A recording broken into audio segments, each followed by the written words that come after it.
So glad to have you back here at the Arcane Archive. We have a particularly fun and engaging stories to tell you today. That's right, we're back with another Cautionary Chronicles.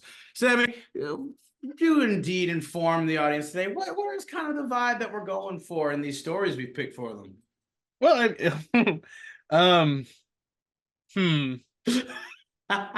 It's a bit of an absurd lineup today. Oh yes, Some of these aren't so no. bad, but a couple of these are a bit strange, They're a bit maybe unexplainable to the normal they're absolutely a person. bit outrageous, let me tell you. Um, Oh yeah, I think boy. any well-adjusted adult uh is gonna find That these ridiculous. that being the operative word, well-adjusted adult is very appropriate for the theme that we seem to have today, for there are Lack thereof. many that do not fit that particular archetype, which is highly unfortunate. Yeah, we're gonna be having quite the man-child man-child contest today, I would say. Please be sure, everybody, if you guys are enjoying kind of what we're doing here, please do like and comment on the video down below. Let us know, again, some of your experiences or your thoughts on the stories that we're going to be telling you guys.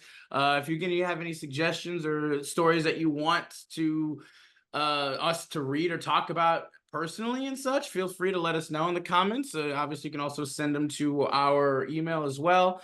Do also subscribe and share the channel, of course, as always. Helps us out immensely, and we do appreciate that a ton. That being the case, though, let's go ahead and get right into this, right? Sammy, would you like to take away the first story of the day? Sure. Our first story is titled "Player Offers to Have His Wife Do Favors in the Middle of the Game." A while back, we connected with an old work buddy, female fighter, and we started doing game night with her husband, Ranger, and other friend, Warlock. We decided to take up D&D after discussing it and finding that we were all very enthusiastic about the idea. Unfortunately, I was the only one in the group who had played D&D before, and it was only for a few sessions with a group that quickly fell apart due to scheduling issues. The issue was who would be the DM. None of them were comfortable with it since they were completely new, and I suffer from crippling social anxiety and agoraphobia, so I was not comfortable taking the reins. I reluctantly told them I had a friend, referred to hereafter as BK for Buzzkill, who might be willing to DM for us. Oh boy. Wait a minute. So if he reluctantly told them, then he already knows that this might Yep. not Oh, be. yeah. BK was someone I had known since high school. He was someone who I really only liked in small doses because his personality could be a bit much. So when we needed a DM, I warned the group that BK was not particularly reliable, and he had a habit of saying wildly inappropriate or just flat out gross things from time to time. However, the group jumped on the chance to have someone experience DM. People, why? BK agreed to DM for us and seemed enthusiastic. However, after 4 months, we had only had 2 game sessions and a session 0. On the third session, BK showed up drunk and high, which quickly became obvious that he had nothing prepared, and he just talked in circles for an hour while we just sat there awkwardly waiting for a chance to interact with the world. Eventually, he more or less said, "Fuck it, the campaign is over. We'll start a new one next session." Needless to say, we were displeased with the incident, so I reluctantly and nervously decided to offer to be the DM instead. They were surprised at my willingness to take the driver's seat given my mental health concerns, but they were all very encouraging, so I talked to BK and told him that I had decided to try being the DM, choosing not to say that it was because of the way he ran the table. He still wanted to be a player, and we all thought it would be okay since we could do sessions without him if he didn't show up. So for my first campaign, I ran Dragons of Stormwreck Isle, and it went surprisingly well. As it turns out, I have a knack for DMing. BK took part in sessions here and there as we moved into Dragon of Icespire Peak. He occasionally went on drunken rants about him and his wife being swingers, but we chose to ignore these comments. At one point, he started making inappropriate comments to Fighter in front of her husband, no less. Fortunately, Fighter is part of the military IRL, and she shut him up with a look that would make even the bravest of men run for their lives. Later the next day, I texted Fighter to ask if she would like me to tell BK not to come back. She was appreciative, but chose to forgive, saying that she has done worse things while drunk. Anyway, BK was only showing up to 1 out of every 3 sessions, so hopefully he would just stop showing up altogether and we could avoid confrontation. You are adults. Why are we avoiding And confrontation? you're the GM now. I get it, but with all of that, like you were already willing to kick him for her. I hate this. You were literally willing to be like, hey, It's like the common you theme in want every me one of to these tell stories. him to stop coming back for you? Yeah. But it's like, oh, the moment that she doesn't give you the ability to use her as the excuse, all of a sudden you're not willing to just do it. Like, come on, man. Come on, man. He's giving you the perfect excuse. You could literally tell him, hey, it seems like maybe Your life conduct is not here. either that, or even if you're trying to, like, you know, not have a so-called conflict, it's like, okay, hey, it looks like your schedule, like your life schedule isn't really syncing up with the rest of the group. Like, do you feel like you still want to commit to this? Because, you've been missing a lot of sessions, and it makes it a bit more difficult for us to kind of progress and maneuver without being able to know whether or not you'll be able to make it. I mean, it might just be that you might not be able to fit this in right now. And you're like, there are ways of being able to talk this through very, cordially, respectfully, with and considerately. Like it, you Or not. So fast forward to BK's last session. Over the course of the session, he was progressively getting more drunk. This next part came up completely out of the blue. BK pulled out a crack pipe and started asking who wanted to join him. I'm usually a very passive person, but I shut that shit down straight away and told him very sternly that he was not going to smoke crack in the apartment. I knew he had taken a lot of pills in his college years, but I was unaware that he had started on crack. He looked a little embarrassed and put the pipe away. Not even 5 minutes later, BK once again interrupts combat, and again out of the blue he says, if you guys want to make this really fun, I can call my wife over to play Hungry Hungry Hippos under the table. We all sat in stunned silence for a minute. Finally, Warlock speaks up and says, I have a better idea. All in favor of BK going home now? Yes! Yes! Immediately, all our hands shot up into the air. BK looked at us like we were being unreasonable and said, fine.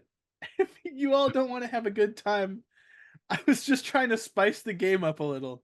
To my relief, he packed his things and left on the spot. I have not talked to him since, and we all breathed a sigh of relief and collectively agreed that we probably should have done that sooner. No shit! I mean, okay, you know what? Go ahead, finish off. I'm sorry, finish it off. I still feel bad that I was the one who essentially brought him into the group in the first place. However, the rest of the group reminded me that I'd warned them about him before I invited him, so no harm done. Several months later, our group is still going strong, and I am running sessions for the group. I find that putting quests and adventures together helps with my mental health, even. As for BK, I hope he gets the help for his obvious alcoholism and apparently budding crack addiction. Okay, you know what? To be fair, in all fairness, like, he seemingly didn't actually seem to do anything terrible. Like, this is all just some funny ass goober shit, really, where he is just so socially disconnected and he's just in his own show. He's just like, hey, y'all wanna have some fun swing times and maybe, smoke some nice smoke some sparkles with me? Like, you're like, what? Like, he didn't actually do anything terrible, which is nice because it is just overall a funny, ridiculous story rather than it being really a horror story overall. Which again, we appreciate that, honestly. Of all stories so far, this one definitely ranks in the higher tier of being far more comedic and humorous tone rather than it being a woefully unfortunate experience for all involved. This is legitimately like a fun little story you could tell after the fact and look back on and just laugh. Like, yeah, it's insane. Like, it put this person in the it kind of forced them into the position of trying to DM, which was probably good for them. So evidently it was. He literally says as much. And it seems like, the other players at the table took the positives and left the negatives. But goddamn, it's not every day you're playing D&D and someone just pulls out a conspicuous crack pipe. Yep. Again, again, like I said, all things considered, he was actually being rather, considerate. He was like, hey, Hey, Dude, anybody? do you anybody want else my want to wife- hit this? You want to hit this shit real quick? Anybody else? Yeah, it's like anyone needs some crack, and anyone Yeah, interested in my wife coming over I don't and want to be playing a board rude and game not. under Yeah, the table. I mean, he literally wanted to share like everything he had with everybody. It's like I could share some of my crack, I could share some of my wife, you know, like My wife. my wife, because you want to share some of my wife. Yeah, it's it's a whole other can of worms. I can't believe that this was actually a real sentence somebody said where he's literally like, if you guys want to make this really fun, I could call my wife over to play a little bit of Hungry Hippos over the table for like under the table. Like what? Huh? Only a person with crack-addled mind is able to come up with a line like that. Like that right there. It's just like, oh yeah. Oh goodness. Dude, we're starting off strong. This is a strong start. Any other thoughts about this one, Sammy? No, that's all I got. It's pretty good though.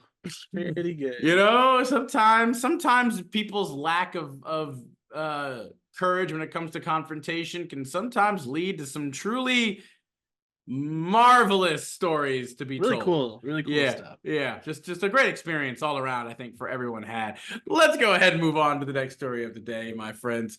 Next one we're going to be talking about is a little story called I Let My Best Friend DM and She Became Unhinged. So again, as we said, we're kind of keeping the vibe, the theme of kind of unhinged man children, or I guess adult children in this case, kind of going. To be fair, though, I don't know if this OP ever actually says exactly how old they are. I believe they're all still relatively young, I believe, in this one. But that being the case, let's just go ahead and jump right into this. I let my best friend DM and she became unhinged. A little bit of a essay warning for those of you who might have some trigger to that. Doesn't seem to be anything too bad, but still, just as a heads up. So, my story isn't as big as some of the other stuff on here, but maybe some of you will find it entertaining. So here goes nothing. Also, I like to swear, so I apologize for that. Hey, we love to just kind of let the expletives fly here at the Arcane Archive. All right, we are not judgmental about that at all. So me and my group of 3 friends liked the idea of D&D and wanted to try it out. Normally, I would have loved to be the DM. I know the rules well, and I have some experience in storytelling, but my then best friend wanted to be the GM instead. She told me she had the idea for an amazing story that she wanted to tell. So I let her, just because I knew how much of a well-deserved ego boost it would be for her. Well-deserved, are you sure? About the GM, she was a person who loved being the leader and being in control. This was actually really helpful for our friend group because we were all very shy and traumatized introverts back then. And while the DM was just as mentally ill as we were, she wasn't shy at all. She had zero filter and was ready to fight anyone and say whatever she wanted. Okay, I feel like that almost immediately clashes with your statement of saying you let her because you knew how much of a well-deserved ego boost it would be. Isn't her ego probably already boosted enough from the fact that she's the leader and basically the controller of the group? I don't think she really needed it, but okay. I don't remember what classes we were, but I don't think it mattered because in the 6 sessions we had, there was not a single battle. I wonder how long these sessions were. But just because there weren't any battles doesn't mean the campaign has to be bad, right? Maybe it was like a more roleplay heavy campaign. I don't remember every detail of it all, but the first few sessions we had gone kind of something like this. The DM made a homebrew world where there were 3 islands that were famous for different things. One of them, for example, was popular for its alcohol. Okay. We were 3 adventurers who got arrested and brought before the king of one of those islands, and we were outlaws for having someone with us, one of the other players, who was some kind of homemade race of witch people. These witch people were attuned to magic, and it scared the other races, resulting in them being hunted down and nearly exterminated. Okay, this is not a terrible premise, I suppose. That's nice, I thought. I liked that. Maybe the campaign is about having to start a revolution and bring harmony to the witches and other races. I don't even know how the next situation happened, to be honest, but it all just escalated so quickly. I think they thought it was like a funny gag, but personally, I was just disturbed. The players said they wanted to attack the king. A battle! Yes, finally! Our battle will be legendary! Nope. The second, non-witch player, who played a female someone or something, stated that they were going to pull out their penis. They were a futanari, apparently. And that they will now essay the king. No.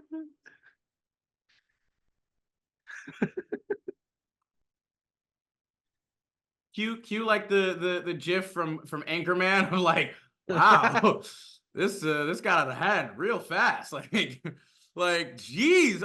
Another question. Wait, okay.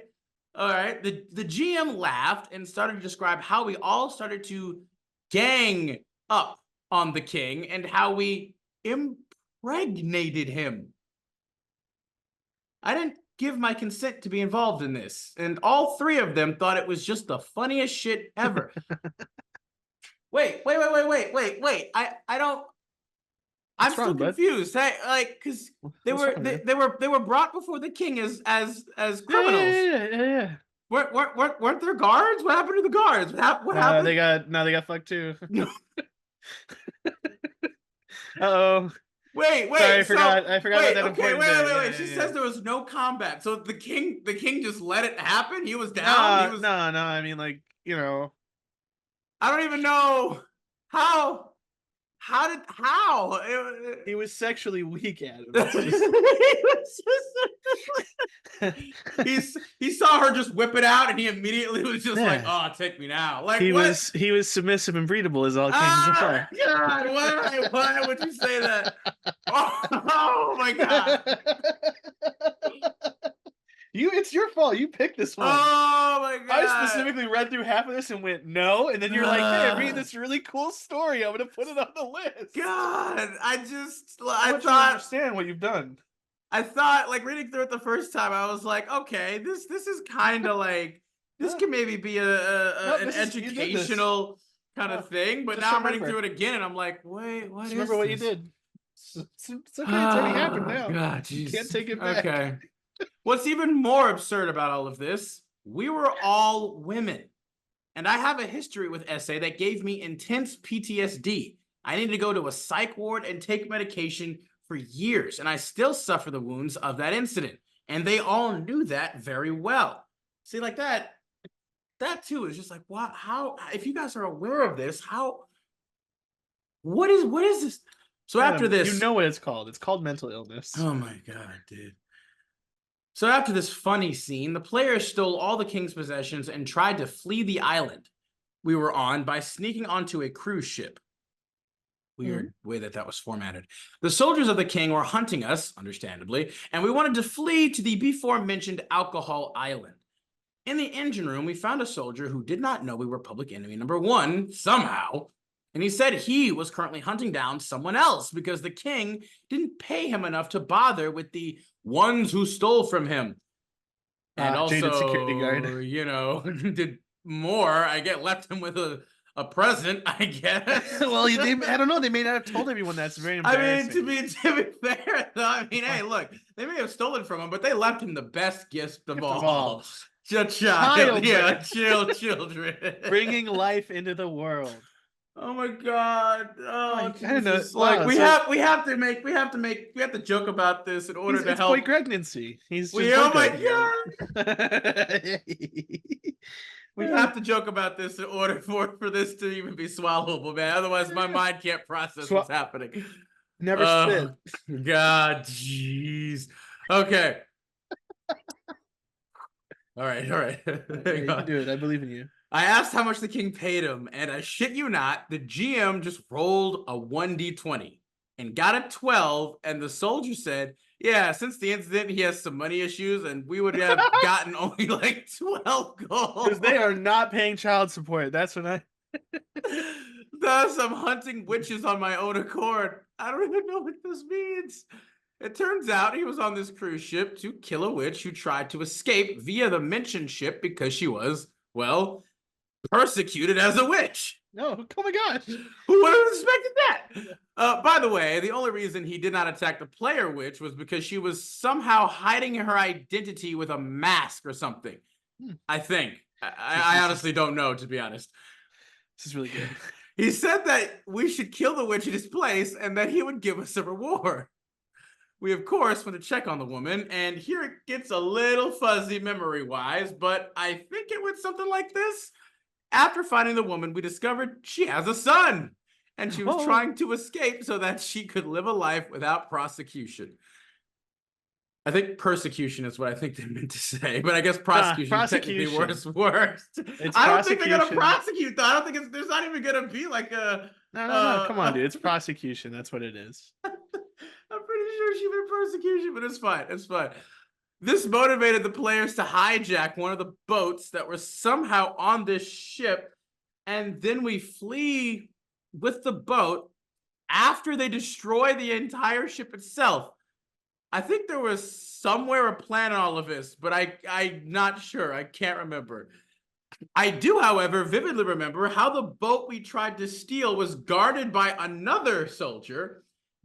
Why are there so many soldiers on all of these ships, not knowing about each other? Well, no, see, it's a military cruise ship. They're going on vacation, but they're all still on duty. Just walk around unimpeded with all these soldiers on this apparent military ship and sink it without any problems, or what's happening? Where am I? I don't know. I feel like, am I smelling toast? I don't know, man. I think this was our third session, and I was really craving a battle. And I shit you not, she really does not shit too much, apparently. She said that like 3 times. As I was trying to tell the other players that we should attack the soldier, the DM stood up and went, I sure hope no one sneaks past me. This boat is very important. It would be a shame if it got stolen. And the other 2 players started giggling and literally stood up in mother effing person and went in real life behind the DM as if they were like some sneaky Khajiits in Skyrim. Why did you have to say Khajiit? You could have just said any character, whatever. Thus, somehow sneaking in-game past the soldier. Yeah. Yeah, this is like going well so far. My spine. My spine. Oh. Yeah. My spine, there it goes. That was, ooh boy. I don't know, man. It's been a minute since I've had such unmitigated, like, spinal damage, pristine cringe like that. Like that was some heavy goddamn cringe. Like, oh god. Okay. Now I know this sounds funny. Yeah. I don't know about that. And it would have been if not for the fact that not only did we have no battles during the last session, we haven't had a single chance to make a skill check either during the entirety of this campaign up to this point. It was obvious that the DM never even picked up the Dungeon Master's Guide or researched anything about D&D at all. Instead, just went along with what she thought D&D was supposed to be. Like, I mean, all of this is literally just a freaking, I would say it's like a, it's like a novel, but it's not even structured enough to be a novel. It's like an improv sketch is what it is. This is literally just an improv sketch. They're just doing bad improv right now. This resulted in us escaping with a boat and the boy while we let the cruise ship sink. They don't even say how did you sink the ship? How did you do any of that? What is the progression? Ended up inadvertently killing the mother and everyone else on the ship.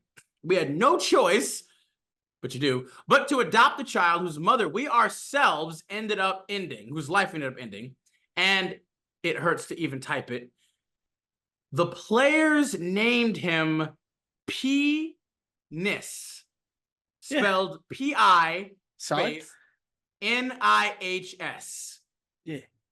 Yeah. Again, like I'm struggling to see like big problems here.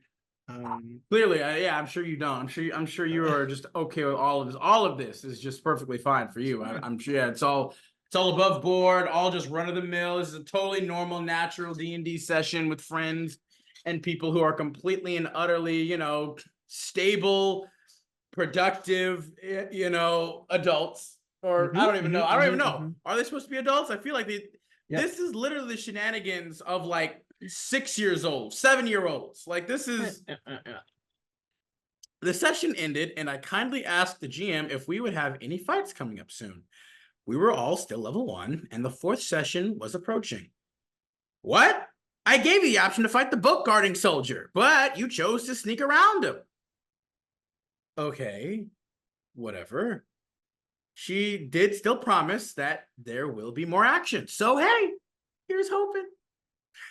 Plot twist, there was no battle next session either. Instead, do you remember the cruise ship we sunk just a session ago? Yeah, so every child that was on that ship somehow miraculously survived, and they, because why the F not, ended up on our boat that could fit the entirety of that ship's children, which again had a ton of soldiers on it.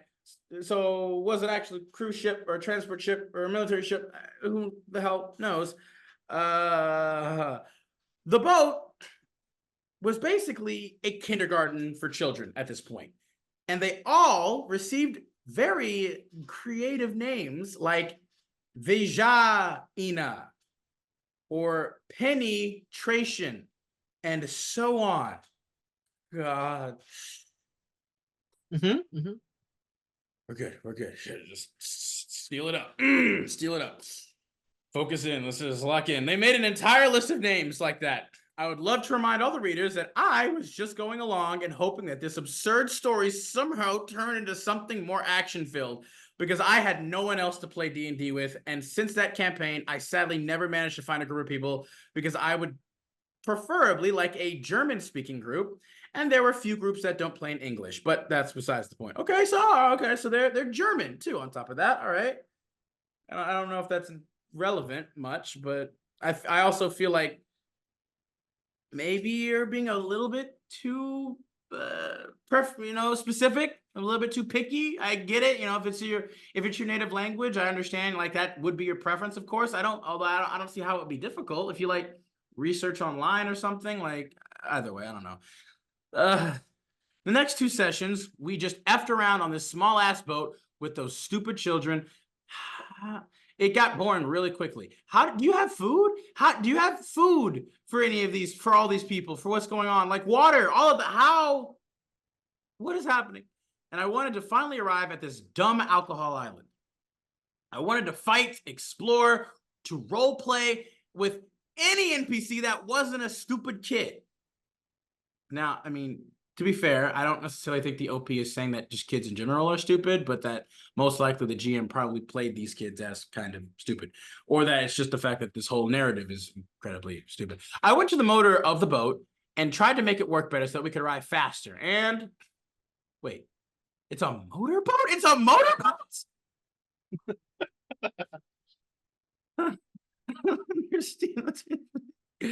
Okay, roll. What? Really? What? Oh my God, it's happening, you guys. What should I roll exactly? Just roll? Sleight of hand? Yeah, sure. The first skill check of the campaign. And it was a bad roll. I clearly remember it. It was a 3 or something. I love how the OP is like, I clearly remember that it was a 3 or something like that. Either way, it was obvious, though, that I failed, but I did not expect this to happen. Okay, so the motor is broken because of you, and it's now going at half speed. Which that doesn't make a lot of sense, because if you broke the motor would just stop then. Like, it doesn't, how would you break? It's not fully broken, then it's just kind of been tampered with or something. Like, I was not expecting that. I was furious. But the witch player came over and repaired the motor with her non-specific magic. The witch magic was also homebrew. Oh, buddy. But I was so tired of being stuck in the ocean on a tiny boat with sexualized children that I begged the GM for any kind of story. I didn't care about rolling dice or battling. I hated the children, their stupid names, and I wanted to go somewhere and do something besides just babysit them. She had to take a long break from D&D. That came out of left field. But when she did finally come back, she said she had an idea for the campaign. Ugh. Finally, we can get off this dumb boat, I thought. The 6th session finally begins with the following narration from the GM. Okay, so it's late at night. Which player was steering the boat when she suddenly saw penetration? I think she meant to say tration because it says traction, which is interesting. Adam, don't think about it too much. I can't help it. It's just when she suddenly saw penetration in front of her, and he says, "Hey, which player? I want to learn magic." The other two players gasped as if it was the biggest plot twist ever written. They had to have set this up beforehand, right? This has to just be like some horrible, like punked prank on OP, right? There's no way that they actually audibly gasped as if this was like a real. I just think that this person is playing with people either younger than them or not, because this is just not good. She's not. They're all friends. I'm pretty sure. Well, friends doesn't mean you're the same age. Oh, maybe. I was done. This session, we did nothing except still being stuck on that godforsaken boat, teaching children magic. Or rather, the witch player teaching because other races can't use magic. Okay, I feel like that would also be important about like what is your class like.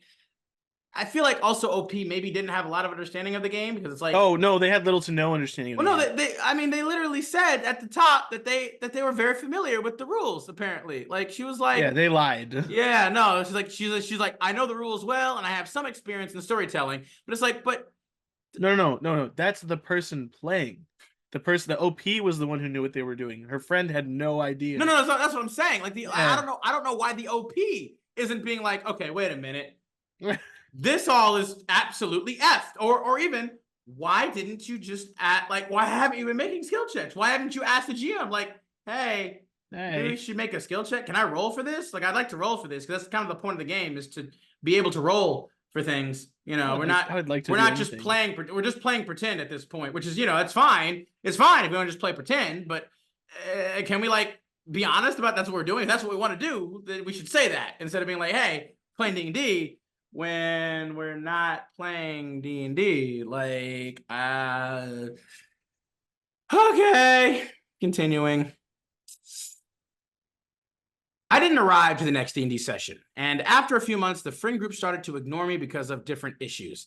I still hope to find a new group someday, and I would love to DM the Lost Mines of Phandelver for some people.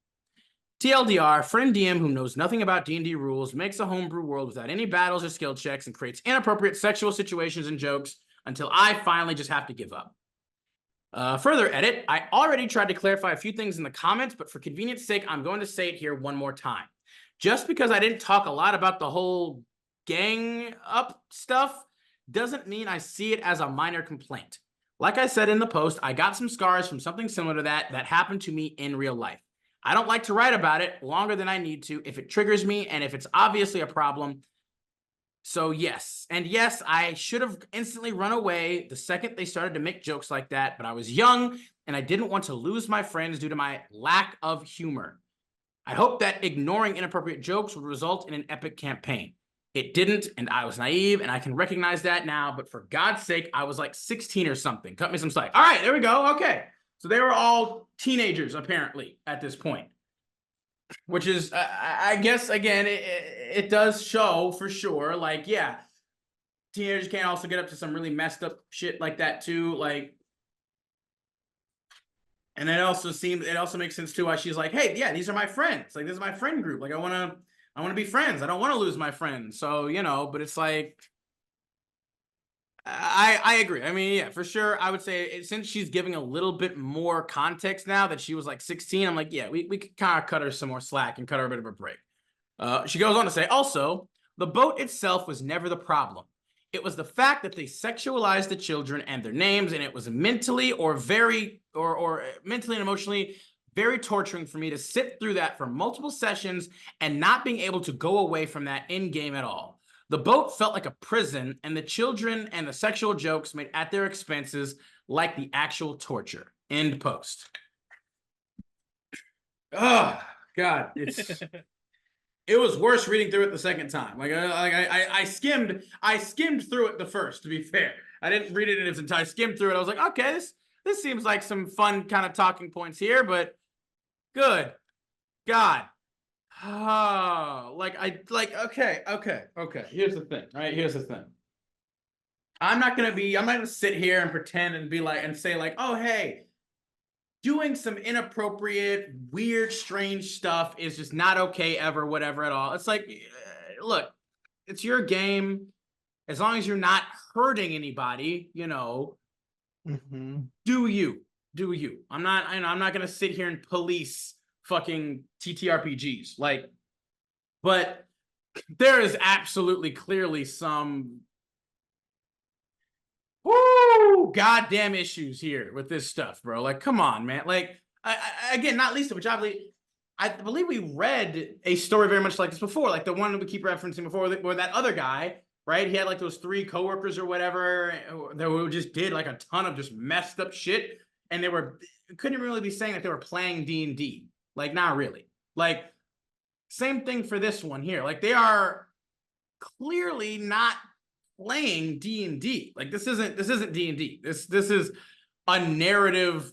Like, they're just playing pretend, which isn't, you know, there's nothing wrong with that. It's not necessarily a bad thing at all, but it is kind of just like, well, like, there's no direction or and again, it's fine if there's not, but it you know, but because again, clearly I would assume that, you know, OP has literally said they all were rather traumatized, apparently, from various things.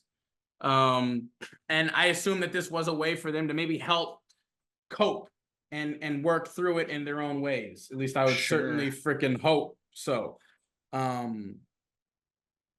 And that being the case, it's like, okay, you know, like I feel like I can't just straight up like judge or demonize it, because everybody works through their own thing. Again, it's your game. If most of the other players and GM were having fun, if they were legitimately enjoying it, all right, you know, like, okay, that they're winning technically. They are winning, and you know, it is just clear that OP, it was just the wrong, I guess, the wrong group for her. You know, as shitty as that is, and as you know, it's like they wanted to make funny, really immature, you know, potty humor jokes, right? By naming all the kids, you know, genitals and shit, like, and it's like, okay, you know, like that. I don't personally find that to be particularly entertaining or funny or anything, but you know what? If you guys are enjoying it, power to you, I guess. Like, or not, or we get to say not.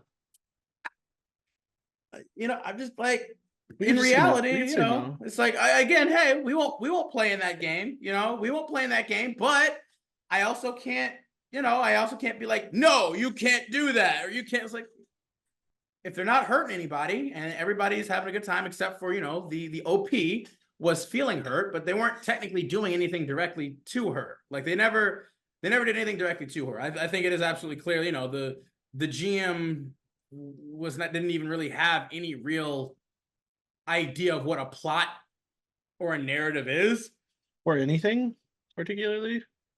But to be fair, she apparently was making the game entertaining and fun for the other 2 players. Like, and she's technically majorly winning at that point, since only the one player apparently felt uncomfortable. Doesn't, you know, like, doesn't make it bad, I guess, but just means, yeah, that game is not for us or the OP, and it's unfortunate that happened, and especially again because she's 16, she's already had a lot of trauma, and again, I'm sure she was already feeling scared of being, like, you know, alone, isolated, and it always sucks when you're just like, all these people who I would like to be my friends or who I maybe even consider my friends, they all like things that very much not. Yeah, they all like things that I don't like, or even from what she apparently she hinted at that they started ignoring her because of different issues. So it just seemed clearly that was just not the group for her, for better or for worse. And I am sorry about that, OP, if you ever find this video at all. And I hope that at this point, I mean, this was posted 4 hours ago. So I hope you do find that group you're looking for. Again, you do have maybe a little bit, I guess, more specific requirements, and that you want like a German speaking group, which I don't feel like that should be too difficult for you. Like, I mean, I don't know. Like, I'm not sure where you're looking necessarily. I don't know. Like, so yeah, I'm sorry though. I don't know. What do you think, Sammy? What are your thoughts on this? Oh, I mean, this, I don't know why this person stayed. Like, I understand the I mean, she was 16, you know, like, uh-huh. 16, someone with 16 has trauma and decided to yeah, and stay in they're a group that incredibly was easily, you know, influenced by peer pressure and sure. peer groups. Like, that's I a don't very know. common thing. It just, to me, is a little bit weird when you're like, yeah, this really bothers me, but this will get better. Like, no, it doesn't. And like, that's something you just have to learn as you get older. Like, it doesn't get better in a lot of these people. I mean, there are plenty that does, but you know, sometimes it can. But I will also say too is I don't know if she ever really expressed her issues or concerns either. To be fair, like I don't. If she was hoping, like it is highly unlikely for anything to ever get better if you're just gonna stick your head in the sand and just like wait it out, right? To just wait it out and just kind of hope that it will get better eventually. Sometimes it does, you know, it's not impossible. Sometimes it is, in fact, you know, a very viable tactic to just wait certain things out, right? To kind of just sit back, let things progress a bit and sort themselves out sometimes. But Yeah. there's also a lot to be said in situations like this where it's like a lot of the time you do kind of need to at least be a little proactive and like address some of the issues or concerns yourself. You know, speak to the GM, be like, hey, if they're really your friends and you really feel like they're your friends, you should be able to talk to them and be like, hey, I'm kind of feeling uncomfortable with all of this, y'all. Like, I don't really like the sexualization or the names of for the children that you kind of been doing. Like, I don't know if they were doing it in any other way personally. Like, I don't like all that OP really says is that they just named them like just kind of raunchy or you know potty humor names, which in that case it's like that's again it's not the worst thing. It's dumb and kind of uninspired and just kind of like okay, but it you know it's not the worst thing ever. But Yeah. either way, even if that's something that legitimately bothered her or messed with her because of her trauma, it's like well you know but you know, she's 16, she was young. I can understand the fact, you know, again, it's hard enough. Most adults hate confrontation. A shy, traumatized 16-year-old is probably even less likely to try and do so, especially with the potential fear of losing her friends over it. Yeah.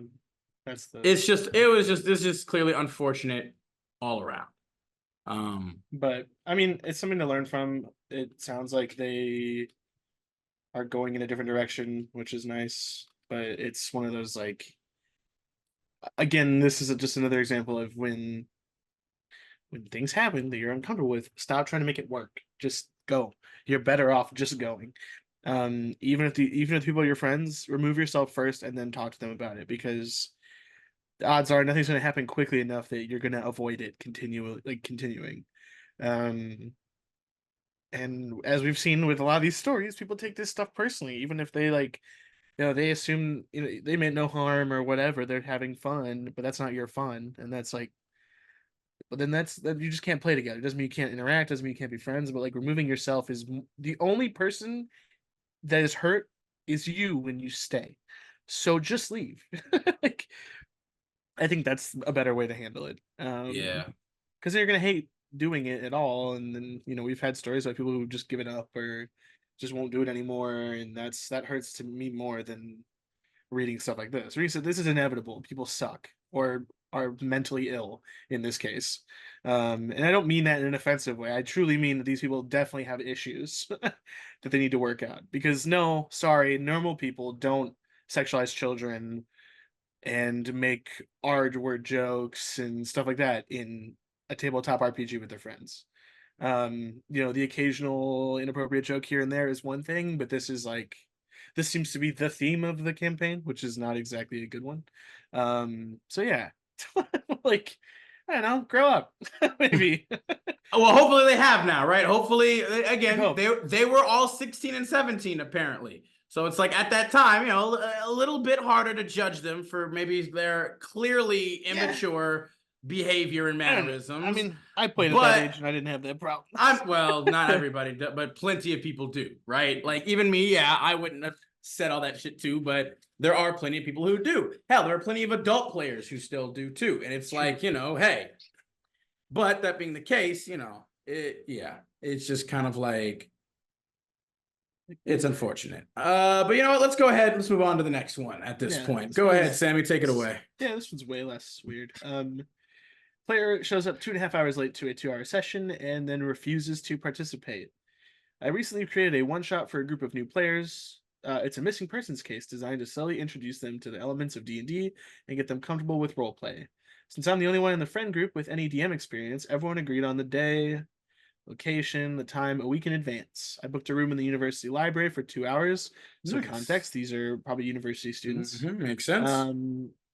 From 12 to 2. It was short session, that's okay. Since that was the maximum length I could book in one slot. Everyone knew this in advance, and I made sure that everyone had the full day free for this. Now, though most of the players were living in dorms on campus, one player had to drive down. She didn't live very far, and the drive would be relatively short, so she assured me it would be fine. Cut to me and 3 of the 4 players sitting there in the room waiting. It had been almost half an hour as the 3rd player had overslept, but almost everyone was here. I text the 4th player, "Hey, where are you?" 10 minutes go by, and it's 12:40, and I get a message from her, "I'm awake." And then radio silence after that. Nothing from her for another 20 minutes, so I just start the session. Yeah. Since we have only an hour left, we check to see if we can extend our room block booking. Luckily, we can have it for another hour before another group needs the room. So now they have 2 hours again. This is awesome. It's great. Jump forward to, what is that? There'll be 2:29. Yeah, so it's like 2:30. 2.5 hours after our initially 2-hour-long room booking began, things are going all right, and people seem to be getting the hang of the system, even if a couple players are a bit hesitant with roleplay. I get a message from the 4th player, "In the car now, you still at the library." What the? At this point, my players have already solved a good few of the puzzles. 2:37, the 4th player arrives. She doesn't even have her own character sheet or her dice, and despite multiple attempts to give her opportunities to join in, many hey, your character would show up here, your character could arrive now, etc., etc., she sits in the corner loudly scrolling Instagram reels with no headphones and shutting down every attempt to have her join in with some variation of, "I don't want to be the center of attention, and I can't, I'm too embarrassed." Now, I understand the stage fright and anxiety, but I just felt so disrespected as a DM and as a friend that this girl couldn't even summon the effort to get ready quickly and try to get to the session even relatively on time. It really soured the whole thing for me. I know it would be extreme to kick her from the group for this one thing, but I've been reluctant to even organize a second session if I'm just going to have to fight one of my players to even show up. The thought of trying to juggle making sure this grown woman can arrive on time while keeping the newbies engaged and making sure that they know what's going on just feels like too much effort. Top comment: it would not be extreme for you to kick the girl from this group. Extreme would not too. Yeah,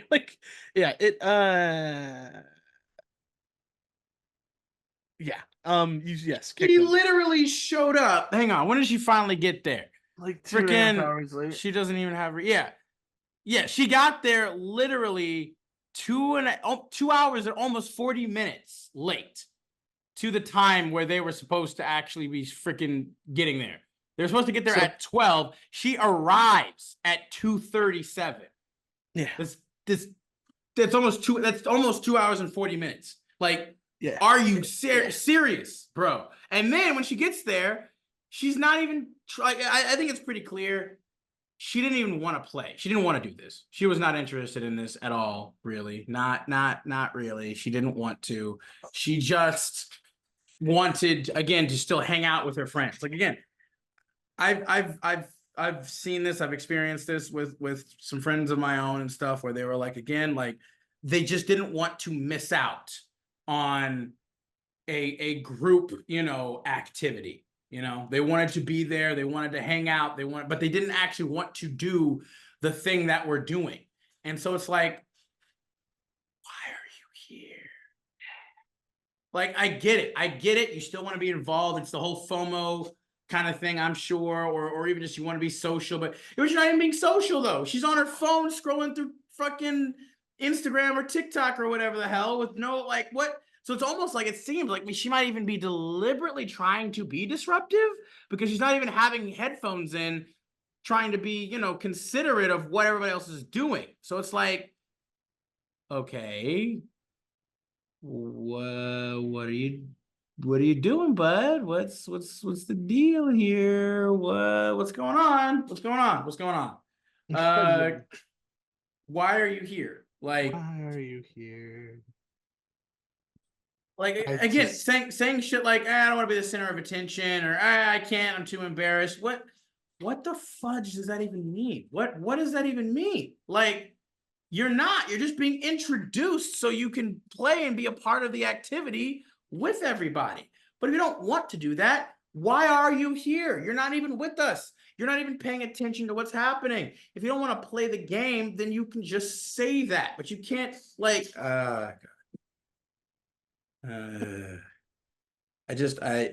people, I get it. Okay. Again, at this point, you guys are in college, you guys are in university. All right. You should have at least some capacity at this point to be able to communicate on some baseline level. Just a baseline level of like, hey, I'm not really interested in that, whatever. Like, okay, that's fine. It's okay. Like, it's really not that big a deal. It's not. It shouldn't be a whole thing. But you're just actively being kind of a shitter by coming there, showing up 2.5 hours late, over 2.5 hours late, when you made a commitment. You made a promise. That's my biggest thing about this, is you literally made a promise to show up and be here. If these people actually care about, or if you actually care about these people and they're out and they are your friends, what the hell are you doing? Literally, you slept in. Okay, sure. Okay, that happens sometimes. People sleep in, you sleep through your alarm or something or whatever. Okay, fine. You should already know, like, hey, what was that? She specifically at 12:40 saying, hey, I'm awake. Okay. You should probably tell them a bit more than that, right? Are you coming? Are you okay? Like, what's the deal? Like, what are we doing? What are, like, you know, are you, yeah, like, hey, because she didn't even ask. Like, literally, it was 12:40 when she did that.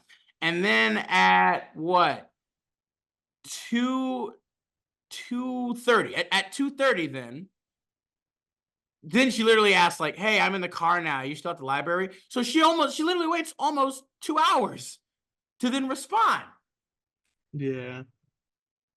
Like, it's a bit under 2 hours that she apparently is like, oh, hey, I'm finally in the car now. You guys at the library? Yeah. Like, are we still doing this? Like, I hate that, because I've had people do that to me, like, me you too. know, where, you know, you spend all this time and then someone's like, I'm an hour late, and like, oh, can I join now? And it's like, dude, like, fuck off.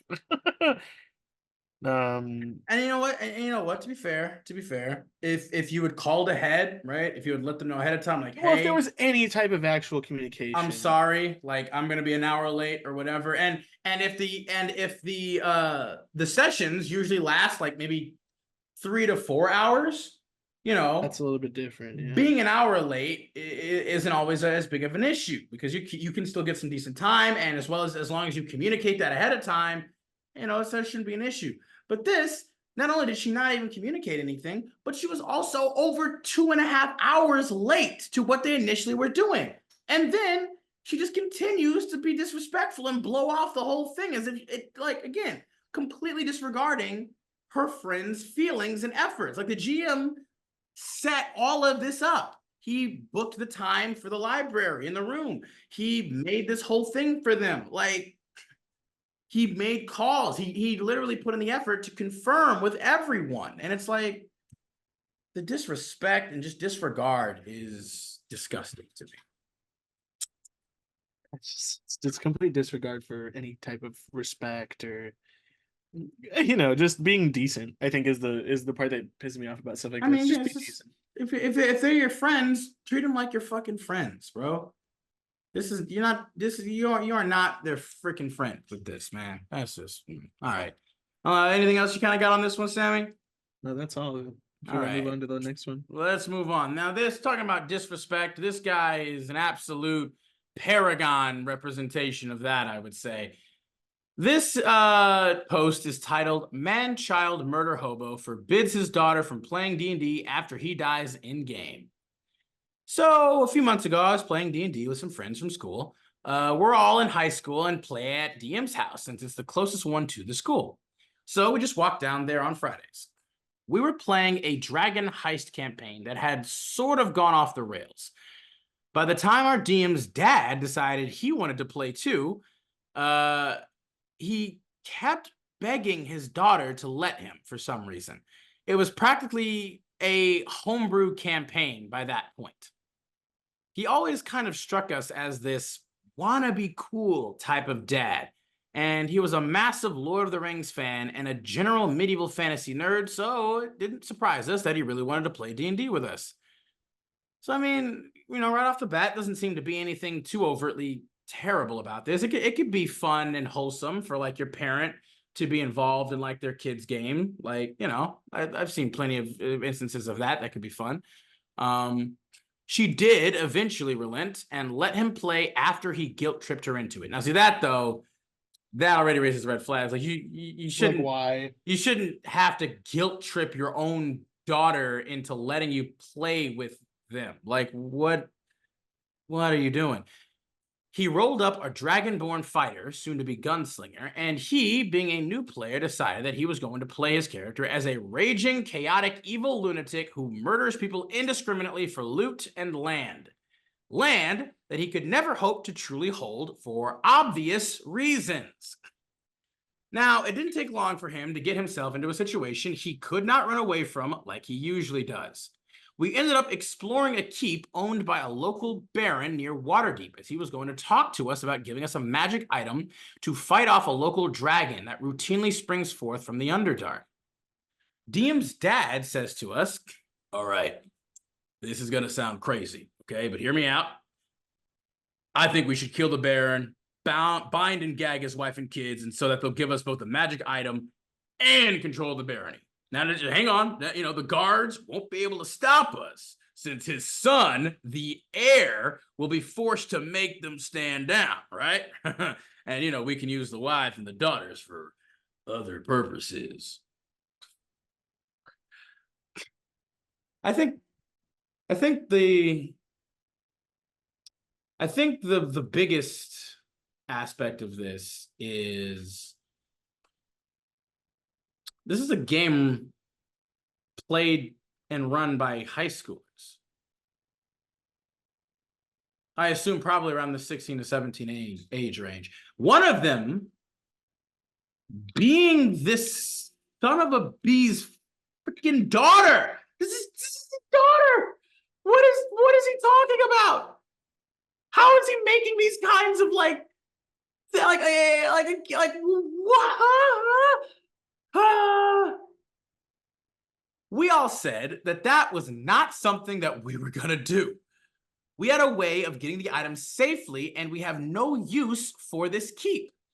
I even said, just because you're a murder hobo doesn't mean we all are. But then he started yelling and saying, but I want some effing land already. We told him at Waterdeep that we have the means of acquiring land through performing great feats and acts of service. We just have to be patient. The GM also said, remember how many heavily armed guards are there, Dad? The quest is a much safer route. Unfortunately, when the Baron came back out with his family by his side, The dad said, I pull out my blunderbuss and I blow the Baron's head clean off. He absolutely failed to hit. He rolled a total of 8. So the Baron then started casting eldritch blasts at him as the party put up their hands. I even told them, we had nothing to do with this. This is between you and the Dragonborn. We are blameless. Guards then started rushing in as they heard the commotion, and we all backed off. Now this enraged the dad as he started freaking out of game and questioned how the Baron could possibly have warlock powers. And then he accused us of tricking him into this situation, and then without even realizing it, admits he was the one trying to trick us into fighting by banking on the Baron, assuming that we were all in on the attack and using that as a means to attack all of us. The fight continued until he got down to like 10 HP. He then freaked out and said, I'll find the nearest window and I'll jump into the river. DM said, Dad, are you sure you want to do this? As the rest of us kind of just chuckled. And he just yelled at her, yes! Now, they all got opportunity attacks on him as he tried to make his getaway, and technically would have downed him. But he demanded the right to at least make it out the window with one final jump. He was hoping he could at least make it into the river and get whisked away by the current. This was completely and utterly insane because it was like a literal 300-foot fall. There was a completely decent chance he would unironically die on impact, which he did.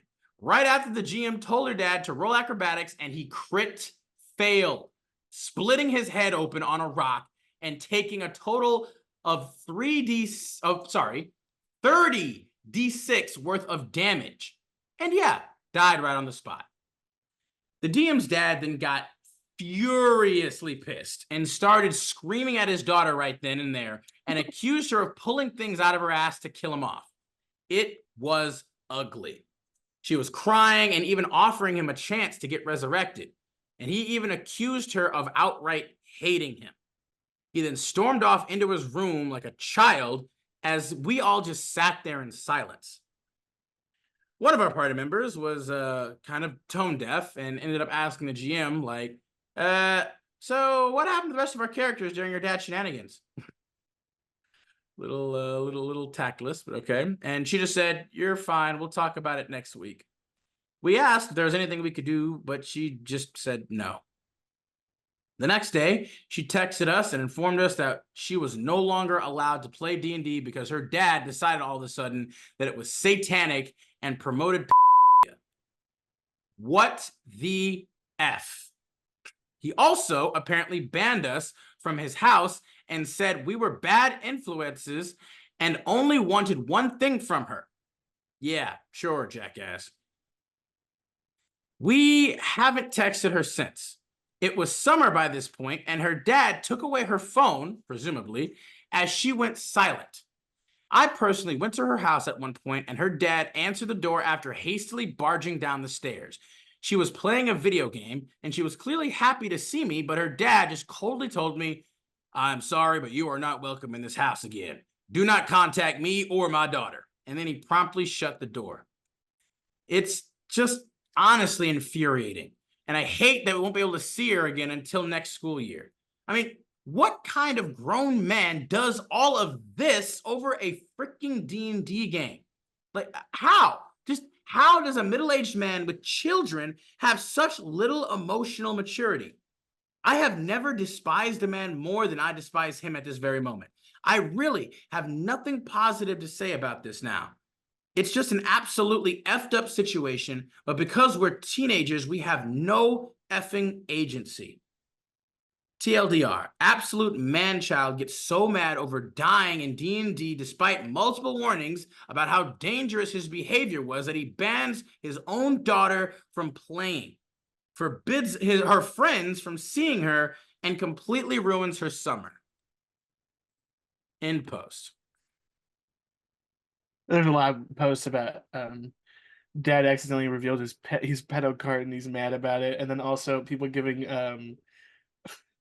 trying to convince them to call Child Protective Services anonymously. I mean, this is what I'm saying. It's like literally at this point, I do feel legitimately kind of concerned about this girl. Like, Yeah. Also, where's the mother in all of this? Is she not involved? Is she not in the picture? Like, I don't understand. Like, there's no mention of the mom, like, at all. Like, how? Look, I've met some maladjusted or shitty parents in my day. Yeah, I have This too. takes the cake. But this is something on a whole different level too, of just like utter complete, like not even immaturity. Like what would be the most apt word to use for this? Like this is beyond immature. This dude is like literal regression. Like this dude is literally regressed to that of like a freaking 7-year-old in a grown man's body. Like it's abusive. It is. I mean, it is absolutely should have. I mean, again, the absolute ridiculous spite and pettiness about, like, again, like the fact that this dude is literally like he's apparently a huge fantasy nerd and Lord of the Rings fan. Well, that's the other part that gets me is like out of all of the fantasy tropes, Lord of the Rings has some of the like gentlest, morally. I was gonna say, I don't even know where. Like he's got such a hard on for basically being like, I want land. I want some freaking land. Why? What are you gonna do with it? What are you trying to do? Like a community builder or something? Like what's go play freaking, Animal Crossing or something then? Like what like, again, don't get me wrong. Hey, I can absolutely get with like a cool kind of like, town builder-esque kind of like, vibe or dynamic in the game. I think that is cool. I can absolutely get behind that. But this is Waterdeep Dragon Heist. That is not the nature at all of that module. Even if it is like, primarily homebrew at this point, to be fair. So she could add some like, town builder aspects to it or whatever, which is fine and great and dandy. But like, I don't understand how he thought that like trying to literally murder a baron and take his family hostage would at all have led to the outcome he was hoping for. He's like, yeah, no, don't worry. The new heir of the barony will just make the guards stand down. And then we can use the wife and daughters for other purposes. It's like, what? What? Well, what's your end game? What is your end game here? You realize if a baron was murdered, his keep basically usurped by these people, they're going to send in like that is not something that you just get away with scot-free, okay? Like that's not how that works. Like I don't understand where his head was even at. But then again, I guess he was his brain clearly is not functioning on all cylinders, firing on all cylinders anyway. So it's like, oh God, people like this just always are just always the worst. Where it's like, again, I feel like we don't know for certain, but it still seems like a textbook example of some real heavy narcissism going on here, where you're just like, hey, this plan is super good, right? It's completely foolproof. So we just have to do this thing. And then when it's like he does it and it doesn't go the way that he thinks or expects that it should, it's like, okay, bro, here's the thing, right? Here's the thing. If in real life you were in this position, right? Mm-hmm. If in real life you had that, would you still make that decision? You had one life. This right here, this one. You had this life right here in real life. If you had the opportunity to attempt to like murder a baron or whoever else, kidnap their family. There's a lot, there's a lot of factors. Like, do you think is there a lot of factors? Yeah, I don't think I would use the wife and daughter. A lot of extenuating circumstances. But, really? Like, is the baron? You don't believe in like in recycling, no. Sammy? You don't believe in the recycling phenomenon? Hey, no, that's not recycling. That's exploitation. No, it totally is. It's the lion's pride, dynamic, right? They'd be much more valuable people as unharmed ransom, then who says they're not unharmed? yeah, this again, weird to bring up in your child's video, Like literally, child's D&D game. not this child, but Your daughter. These are your daughter. Well, your daughter who's they're 16 and 17. All of her friends. These are all high schoolers. Ah, goodness. Again.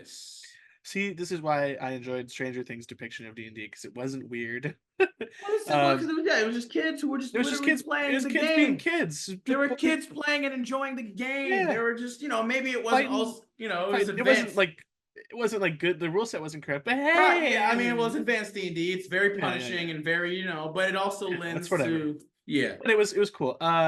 Yeah, this is just so like my dream as a nerd who does stuff like this is that my child will enjoy it and one day I'll be able to play this game with them. But exactly, but like, oh my god, so like family D&D, so like campaign. Okay, what kind of character do you bring to that game like that? I don't know, maybe the most supportive, nicest character you got in your wheelhouse. Because why bring that type of why bring a weird, chaotic, evil rapist MurderHobo like to your child's D&D game? Child, this is weird. We've talked about this before. Stop playing people younger than you. It's weird. We've talked about this. I mean, here's the thing: you can do it. We've seen it. We've read some stories where you can wholesomely play with people younger than you. You can. I personally prefer not to, because it's just I would just rather not have that whole can of worms anyway. Like I ran a game for 20-year-olds once because they were all my sister's friends. I mean, they're 20-year-olds. That's not that big of a deal. Yeah, like they just couldn't drink. If they're technically adults, it's fine. Like that's fine. Yeah. But even then, obviously, it's not fine. It's still not. It's regardless of age, this behavior is still absolutely effed. But bad. You can play with people younger than you. It is possible. You can do so. Fine, but you have to, again, not be trying to fulfill your deepest, darkest fantasies and in this. It's like, bruh. I get it, okay? I get you have like this whole hard-on shit about like, I'm gonna be a man's man. I'm gonna take what I want. I'm gonna conquer. I'm gonna like, yeah. It's like, bro, just stop. Just stop, okay? If you really wanted that too, here's the thing. If you really want to experience that, go on freaking 4chan. Go on Reddit. Go on whatever. You can find a myriad of other like-minded dudes who will be down to probably run that shit and do your whole fantasy fulfillment bullshit, okay? You can do that. But if you're going to play with your own freaking daughter and her high school age friends, focus on some other fantasies that you have. Focus on your fantasy of being like, a hero or a badass or whatever. And more so than anything, though, act your goddamn age. And realize this is a game. You can fail. It's not just fantasy wish fulfillment, okay? It's again, me and Sam have said this multiple times, at least in our opinion, I believe, the sweet spot in D&D is to find that middle ground between realism, the real world, IRL, and fantasy, and complete and utter fantasy, right? It's that middle ground. It's that sweet spot between the two, where you incorporate elements of the real world and incorporate elements of just high epic fantasy or just complete and total fantasy and wish fulfillment, and you meet right here. You meet right there, right there in the middle, like boop, like that. You see that is where prime peak D&D or any TTRPG, I feel, it can do absolute wonders for everybody. You can help soothe and maybe heal some of your trauma and your mental state, even if it's like, you've just been going through a bad day or a bad time for a while, whatever. A bit of escapism doesn't hurt anybody. In fact, it can be good. It can be therapeutic. It can be cathartic. This, however, ain't that. This is absolutely effed. Dude, good gosh dang diddly do boo. All right, let's go ahead and move on, I think, now, Sam, unless you got one last kind of words of wisdom here for this post. This is a little bit of a longer one, but not too long. Please forgive me. There are some typos and grammatical errors that I might struggle on slightly, but I will do my very best. Yeah. This does have a bigotry warning, albeit a pretty small one. Pretty in my light, all opinion. things considered, yeah. This is guest DM tries to steal our player group. It starts with, sorry, this is a long one. I used to co-DM a group at a local comic and game store in the 90s. Okay, so I didn't realize the first time I read this, it was in the 90s. So this bigotry is actually a lot more normalized at that point. Yep. The other DM, Will, and I were talking about having some burnout, and a shop regular, Rick, overheard us and offered to run a short campaign, to which we happily agreed to. Rick shows up to game night with a new player. We'll call him Toady. And if y'all don't know what that word means, it's basically someone who's a suck up, a brown noser. Yeah, he's a kiss ass teacher's pet. A shit eater, basically. Yeah, he's for reasons to follow. You know? And 6 3-ring binders. Our player group was already large and consisted of Will and Dave, Ron, a newly announced gay guy, Philip, needed information, Ellie, a straight tomboy, a lesbian friend, Anne, again needed for later, and a married couple, Chris and Jen, and then myself. So this is a fair amount of people. Yeah, this is a big group. Toady instantly handed Rick a sack of McDonald's and sits next to him. We start and we get into the dungeon and we come to a hall and a locked door. Dave decides to have his rogue lockpick the door, and Rick starts to throw a fit when Dave tries. The door opens and Dave walks through. Immediately, purple tentacles sprout from the wall and insta-kill Dave's character. What?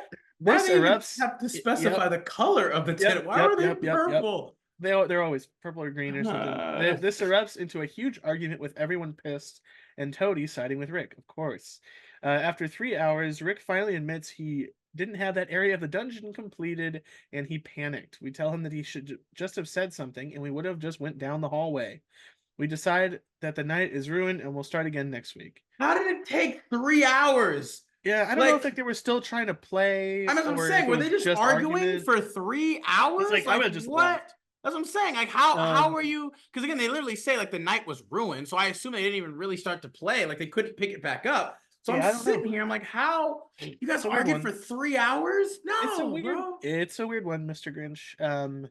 Rick decides to run a different campaign next week that we need new characters for it. So we make our new characters and start again. We're all first level and get ambushed by 40 bugbears. Sorry, 40.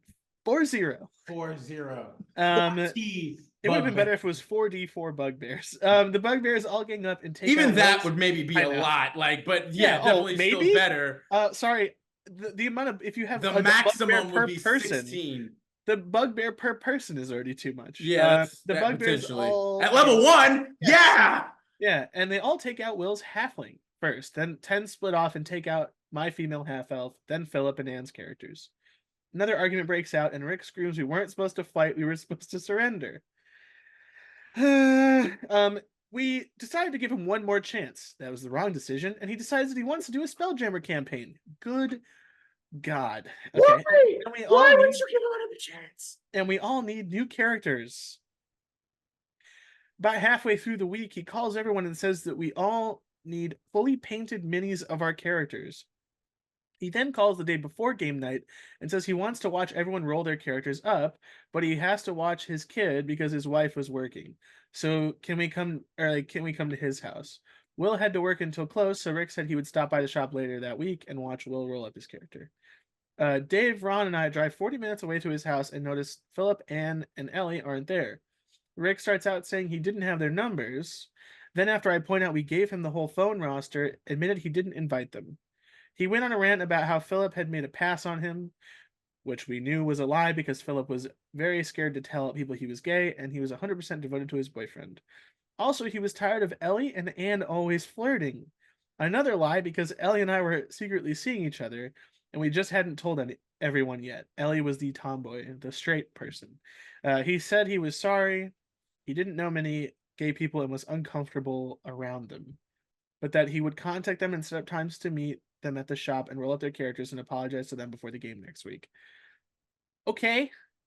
All right. I mean, it's better than just being like, I hate him, you know? I mean, he says he's uncomfortable. Again, it's not outright. It's not outright bigotry. You're allowed to be uncomfortable with people you're you're not unfamiliar used with. to or Yeah, unfamiliar sure, with. sure. There are Even if plenty you of are, things. whatever. There are plenty of things that you can be uncomfortable with. It's like, all right, you haven't experienced, especially back in the 90s. In the 90s? You haven't experienced this kind of thing, you know, all of that. Like a lot of like homophobia was still very prevalent and intense back then.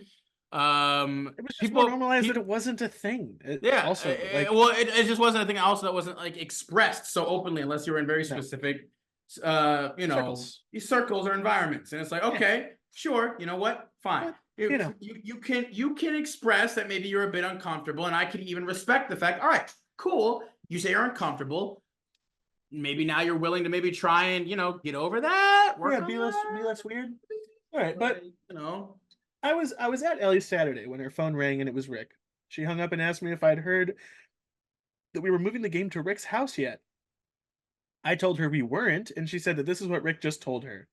I had her call everyone, and everyone but Will, Philip, Anne, and I were told the campaign was moving to Rick's. Will called and told Rick he needed to meet us at the store the next day.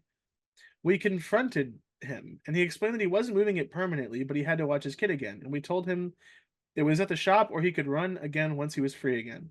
He showed up at the shop and announced that if your character died, you wouldn't be able to rejoin the campaign until you could find a spot to work us back in. He then proceeded to kill Will and my characters in the first fight. He then announced since we couldn't rejoin right away, the campaign would just take place at his house until they came up to the point where we could rejoin.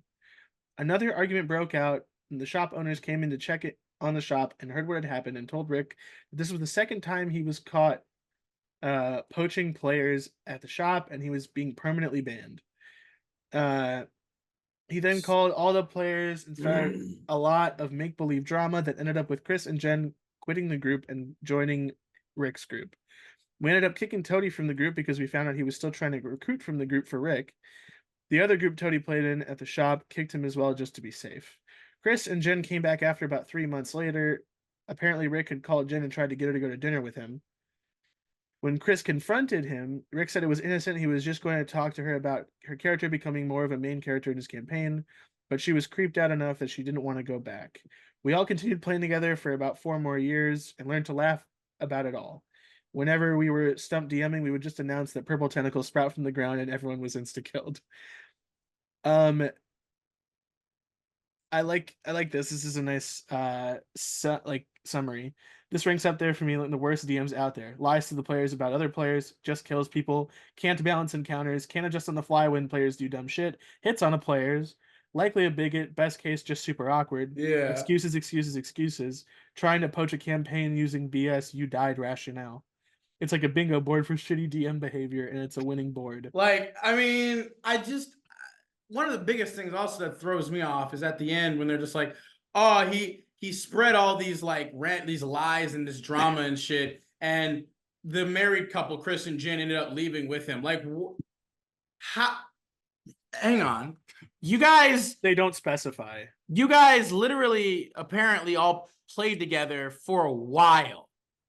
Like, yeah, you guys had literally played a number of campaigns together for a while. And the married Chris and Jen, for some reason, believe Rick, the nigga that insta-killed multiple people, them as well, as a matter of fact, literally swarmed them with bugbears for no damn reason. Yep. They believe him over their friends that they've been playing with for a while now. Like, yep. How does this happen? How do you give a guy who insta-kills one, you argue, I assume, for 3 hours, because I don't think you guys kept playing after that. It wouldn't make sense. You didn't say you kept playing. You said the night was ruined, and then you left. So that would, again, assume you guys didn't even get to play or have a fun time. You guys argued for 3 hours. How do you give a motherfucker a second chance if you're arguing with him for 3 hours before he acknowledges that he fucked up big time? Unless, of course, he's on his hands and knees begging for a second chance. Even then, I would be like, yeah, I don't know about that. But okay, you give him a second chance because you guys are just that desperate for whatever. Yeah, I had never understood that either. Okay. This second chance, he throws 40 bugbears at you. At that point, how did you guys not just immediately be like, yeah, no, we're done. That's it. That's it. Bye. 40 bugbears? 40 bugbears at level 1. They're not like they're like level 12 or like 15. I could be like, okay, 40 bugbears at level 15. You could maybe still potentially handle that, interestingly enough. If they're just regular bugbears, like, to be fair, the action economy would be ridiculous. Like that. I mean, I would say the only way that would work is if you would have to do the bugbears in like swarms, I guess.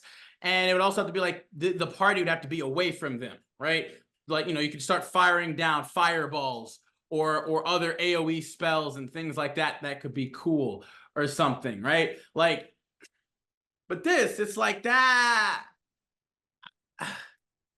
I don't understand. I just don't get it. I don't understand. I feel like it's hard always for me sometimes with some of these stories to be like, is this real? Is this real? Is this a real thing? Is this real thing that really happened to people? Like, how do you just move past these first 2 infractions? How do you move past these first 2 offenses? These first 2 offenses are astronomical. Like the insta-kill shit is that is such a purple flag. I'm gonna ram to purple because the purple tentacles again, and to do that of all things, like purple tentacles come. It's like, okay, it's super easy, and just kill him. He doesn't get a save. Nothing. He just dies. He just dies. I like, don't get it. Anytime anybody is just gonna tell me that you just take this damage, that is always a red flag warning, like red alarm, like just red alert alarm bells going off. I'm like, wait a minute, what? What do you mean I just take this damage? Like, you didn't say that before. I don't get a save. I don't get any real explanation for like what happened, for what's like, again, kind of like going on. Like, what's the deal, bro? Like, dude. It's fucking ridiculous. Oh my lord, bro. It is. I don't quite understand. Like, I'm glad these people stay together and all this, but like, I guess, like, it's just weird. I don't know. It was just very strange. And like, I don't know why they gave him such seniority. He was brand new to their group. And somehow you're gonna believe all of the shit that this clearly weird ass motherfucker is gonna tell you? Like, come on. What? You guys have played together for a while. There's been a couple of new people added, but they weren't even the people that were apparently influenced. Like the people who were influenced were the married couple who he never says were new. Like, he was like with a new player, which is Toady. Technically, I guess everybody else wasn't even new either. I think the only new player was Toady. Everybody else had been there together for a while. So even that still shows it's even less logical and sensible. Like, yeah, I do really. There's parts of this where it's like, I think everyone here sucks as well, because like, why did you stick with this? Why did you let this person try to disclude your friends and then confront him and then continue to try to play? Like, this wasn't a confrontation to then, oh, we're best friends again now. No, this is like, to me, this would be like, I don't want to do this with you anymore, but I need you to understand that you're a piece of shit. Like, that's how I feel, right? Like, if this confrontation bullshit, yes, go do that, but I'm still not going to play with that person after. I'm only doing that because it's like, you need to fucking think about what you do. Well, you need to be checked. You need to be called out for your egregious behavior. I'm going to call you out and take my leave, because there's no reason to keep playing with this fucking guy. I'm sorry, but like, why? I mean, another big thing too the weird constant here is people just need to stop staying with these fucking people. He had already been flagged by the store itself. Yeah, how did you not know about that either? That's the weird part that I don't understand. I used to co-DM a group at a local comic store. Okay, it's like, I guess they didn't necessarily tell people, but like, I think you would feel like, hey, because a lot of the time, local gaming stores, they like, when they ban a person or they even flag a person, a lot of the community hears about that, where you're just like, hey, I've heard about some stuff, like, yeah, like, ugh, God, dude, this is just. Stupid.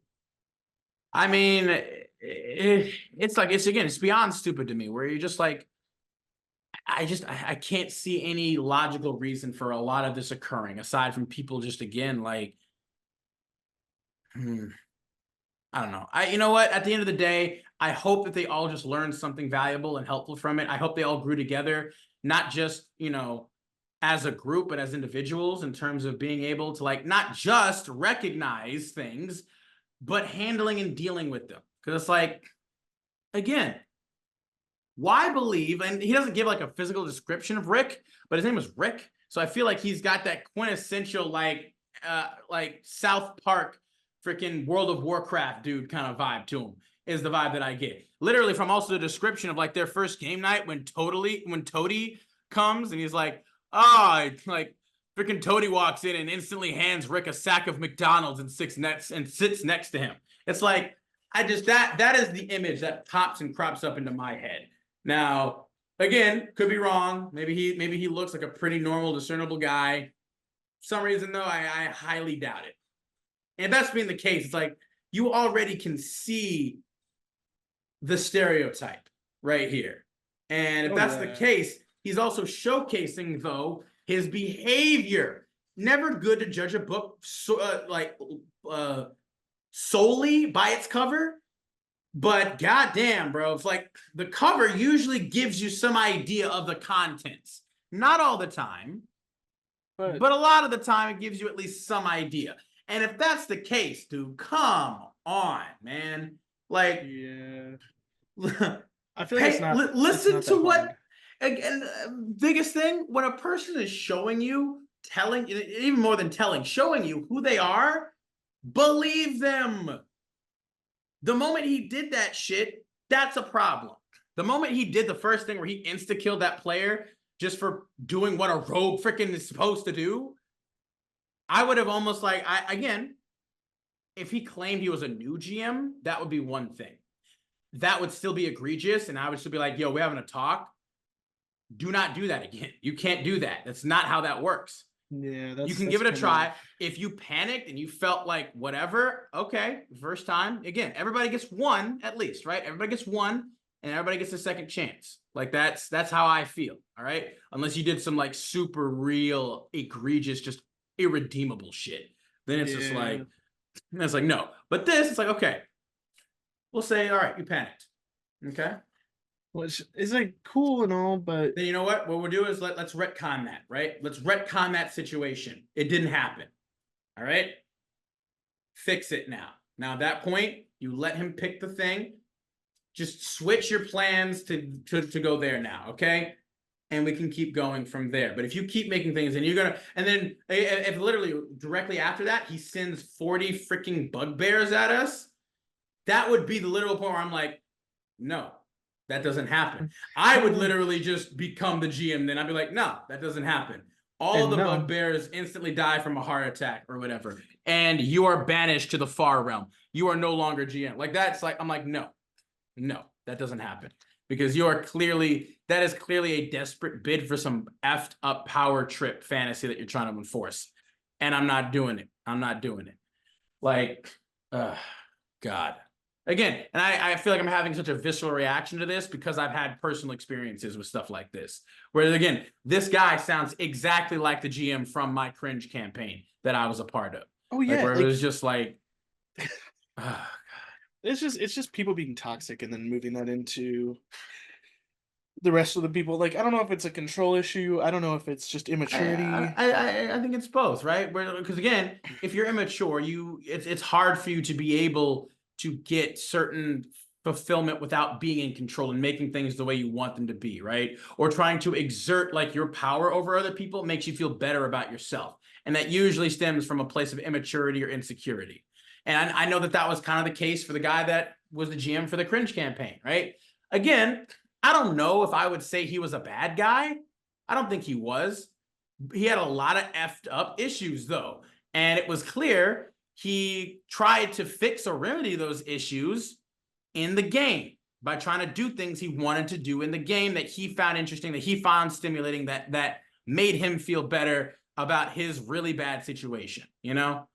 Or, you know, regardless if it was real or not, like, you know, people do a lot of messed up, desperate shit when they are, you know, either lonely or just not accepted, disconnected, not accepted. Yeah, like, I mean, like, this unfortunately is a hobby that draws the ostracized. yeah, but it does, because again, escapism. That's the whole appeal, escapism. Yeah, and but you know, a lot of people, yeah, it's they unfortunate. abuse that aspect. It is. But I do believe, unless you have any more kind of thoughts or things, Sammy, That's definitely all of it. that is all that we have for you today, my friends. Thank you guys so much for tuning in. As always, we hope that you liked and enjoyed the video. Please be sure, again, to show your support as best as you can.